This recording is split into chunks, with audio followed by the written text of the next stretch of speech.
संध्या तो यहीं पर है। मैंने तो सुना था कि संध्या अपने घर चली गई, पर ये तो यहाँ पर ही है। वही तो मैं भी यही सोच रही थी कि इतनी आसानी से ये चली कैसे गई। अरे जाते जाते फिर कोई नया अरमान जाग गया है। आज अंजलि और नीरज की सगाई है। पता नहीं किस पर कहां कब इसकी बुरी नजर पड़ जाए। हे भगवान, हमारे घर को इसकी बुरी नजर से बचाना। राधे राधे। चलो चलो, लेट हो रहा है ना।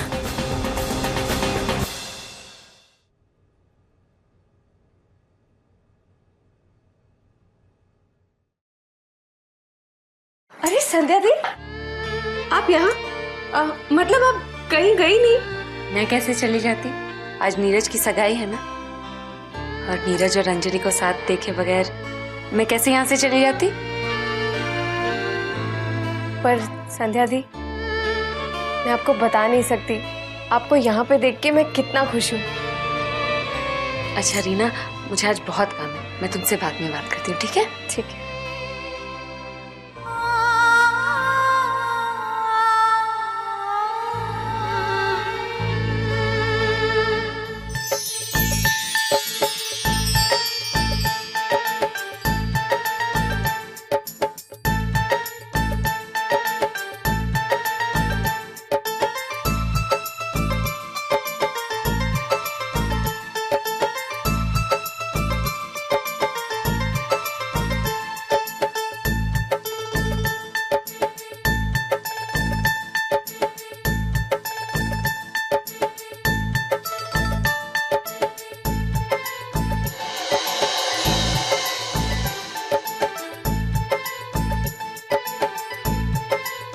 दादाजी फूल ये वहां रख दे बेटा।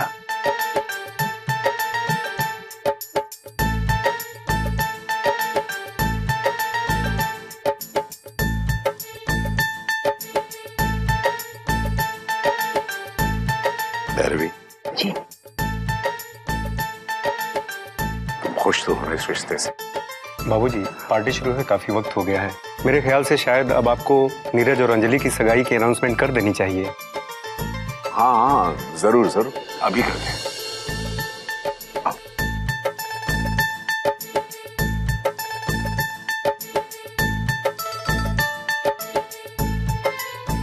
सुनिए, आप सभी लोग सुनिए। आज से 27 साल पहले मेरा बेटा रमेश ये घर छोड़कर चला गया था, और उसके जाने के बाद खुशियां जैसे इस घर से रूठ गई थी।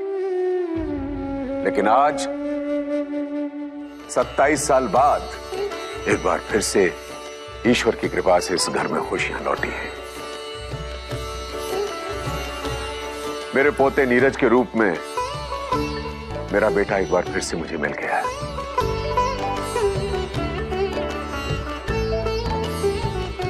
इसलिए आज उसी के आने की खुशी में यह पार्टी मैंने रखी है। लेकिन जैसा कहा जाता है कि ईश्वर जब खुशियां देता है तो दिल खोल कर देता है, इसीलिए इसके आने की खुशी आज दोगुनी हो गई है, क्योंकि आज मैं इसकी सगाई अहमदाबाद के मिस्टर और मिसेस वीरानी, जो कि पहले से ही मेरे बेटे के समधी हैं, उनकी छोटी बेटी अंजलि से कर रहा हूं।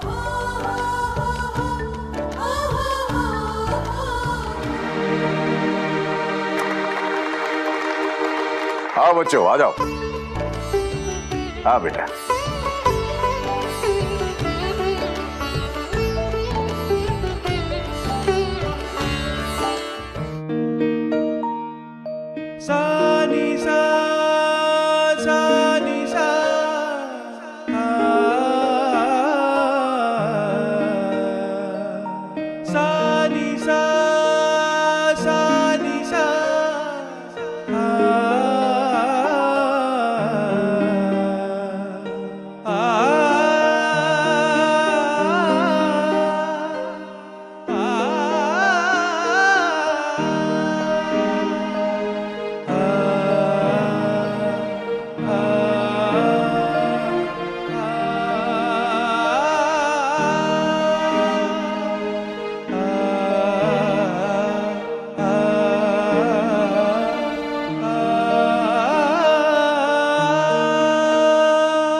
सिर्फ यही है संध्या कि मैं सिर्फ तुमसे प्यार करता हूँ और मैं शादी भी सिर्फ तुमसे करूंगा।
अनमोल, रीना, तुम दोनों यूं उदास क्यों हो?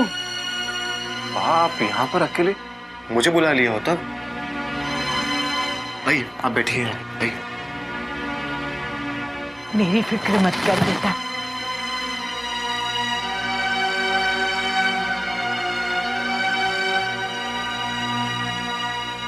तुम दोनों चुप क्यों बैठे हो?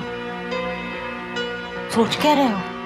क्या बा, आपको तो सब कुछ मालूम है, फिर भी आप हमसे पूछ रहे हो। हमें कुछ भी अच्छा नहीं लग रहा है। कहाँ कल तक हम नीरज भैया और संध्या दी को मिलाने की कोशिश कर रहे थे और देखते ही देखते सब खत्म हो गया। कल तक वो दोनों एक साथ थे और आज उन दोनों के रास्ते अलग अलग हैं। रीना, रास्ते भले ही अलग हो, पर सच्चे प्यार करने वालों की मंजिल एक होती है। मुझे अब भी लग रहा है संध्या की शादी नीरज से ही होगी।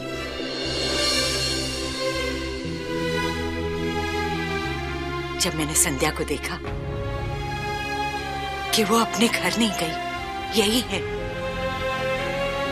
तो मुझे लगा इसमें जरूर भगवान की मर्जी होगी। ऊपर वाला इन दोनों को मिलाने की कोशिश कर रहा है।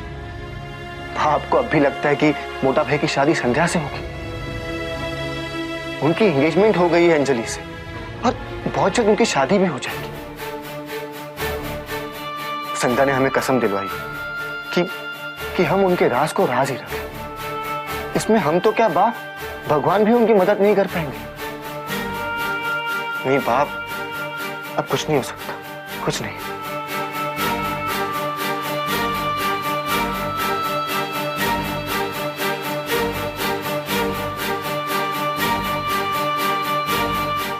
बेटा, आज मैं बहुत बहुत खुश हूं। आज मेरी जिंदगी का बहुत बड़ा दिन है। मैंने जो सोचा, जो चाहा, एक एक करके वो सब कुछ हो रहा है।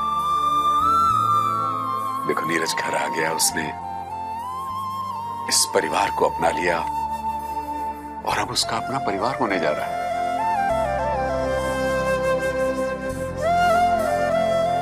ये सब महसूस करके मुझे बहुत अच्छा लग रहा है बेटा। और ये सब तुम्हारी वजह से हुआ है। हाँ, मैं अकेला कुछ भी नहीं कर पाता बेटा। दादाजी आपका बड़प्पन है कि आप इस सब की वजह मुझे मानते हैं, लेकिन आप भूल रहे हैं कि नीरज आपका अपना पोता है, आपका अपना खून। उसे तो आपके पास आना ही था। इसे ही तो रक्त संबंध कहते हैं, जो सबसे बड़ा होता है। तुम ठीक कह रही हो बेटे, लेकिन रक्त संबंध से भी बड़ा होता है दिल का रिश्ता। तभी तो नीरज और अंजलि एक होने जा रहा है।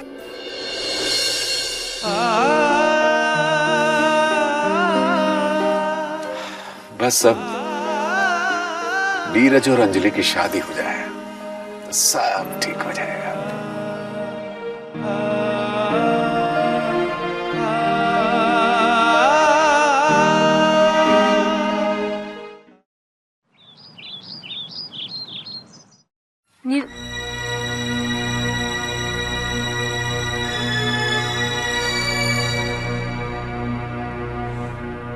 नीरज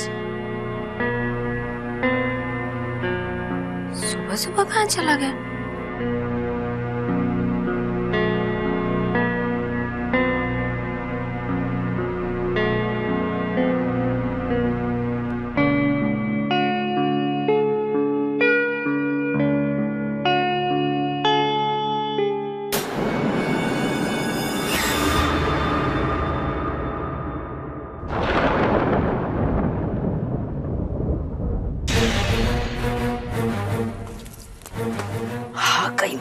भगवान से भी मेरी खुशियां देखी नहीं जाती है, जो इसे बार बार मेरे सामने लाके खड़ा कर देते हैं।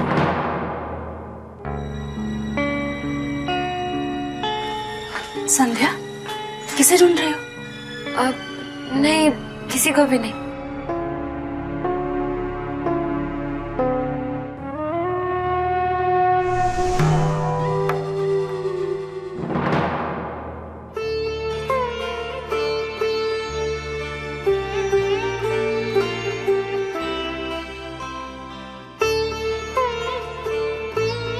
बा,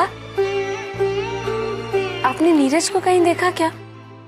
सुबह से पता नहीं कहाँ चला गया, अपने कमरे में भी नहीं है।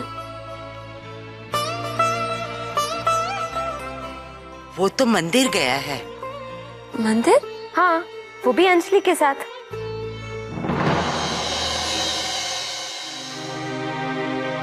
वो अंजलि के साथ मंदिर गया है?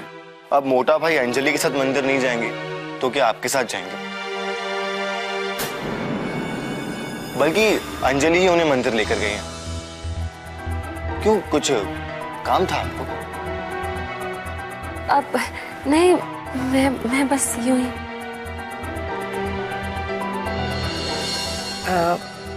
बेटा, कल ही उनकी सगाई हुई है तो आज कहीं घूमने जाना चाहते थे तो मंदिर गए हैं। आशीर्वाद भी मिल जाएगा और घूमना भी हो जाएगा। पर तुम इतनी परेशान क्यों हो? परेशान नहीं बाबू, नीरज मुझे बताकर नहीं गया। मेरा मतलब है कि अगर बताकर जाता तो मैं भी उनके साथ जाती। आप नीरज भैया के साथ जाके क्या करती? अंजलि है ना उनके साथ, वो उनका ख्याल रख लेगी। क्यों अनमोल? हाँ, और वैसे भी अगर आप साथ में जाती तो शायद भगवान थोड़ा कंफ्यूज हो जाता कि मैं आशीर्वाद किसको दूं। तुम ठीक कह रहे हो अनमोल, मैं जाकर क्या करती? और वैसे भी नीरज की नई जिंदगी की नई शुरुआत में अंजलि को उसके साथ होना चाहिए, मुझे नहीं।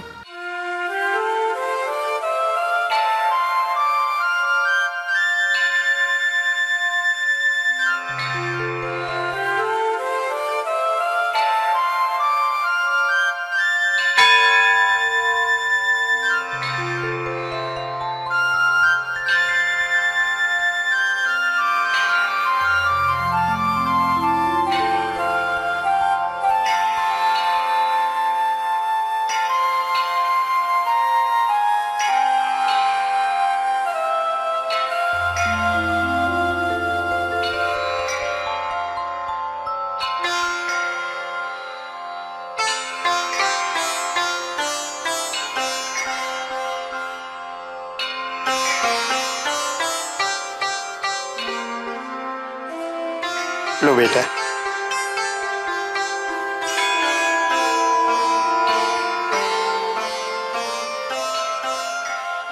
चले।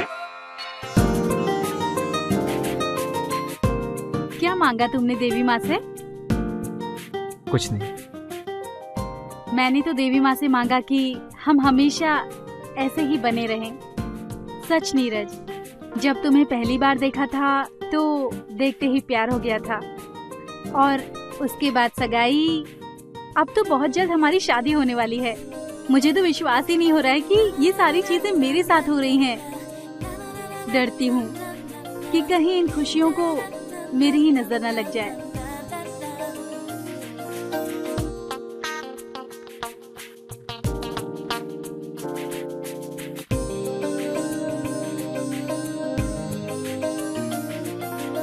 अंजलि, तुम यहाँ नीचे रुको, मैं अंदर जाके कुछ पैसे डोनेट करके आता हूँ। दादाजी ने कहा था कि हम दोनों के नाम पर कुछ पैसे दान करने के लिए। मैं अभी आया।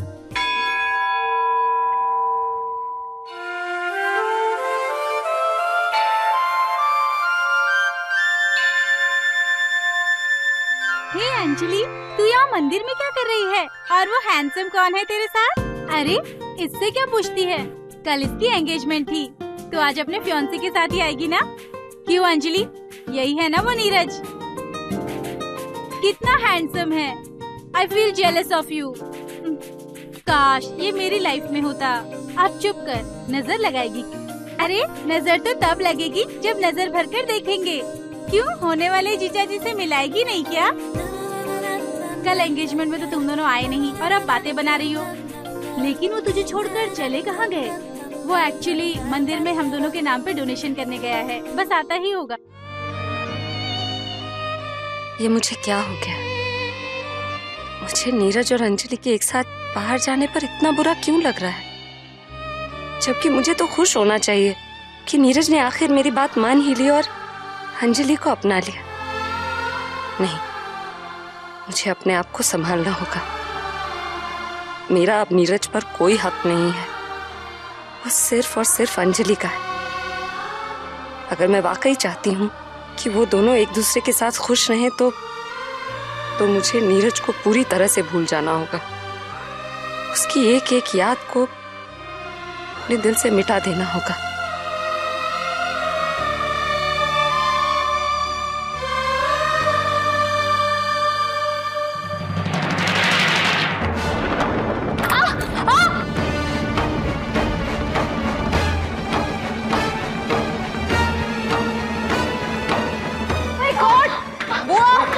दादाजी, राज भैया, जल्दी आइए। संध्या बेटा, ज्यादा लगी तो नहीं? ठीक हो ना? संध्या जी, देख बेटा, क्या हुआ? दिखाइए। अनमोल, फोन कर बेटा डॉक्टर को जल्दी से। जी बेटा, लगी तो नहीं ज्यादा? जल्दी करो, फोन कर डॉक्टर को। Thank you.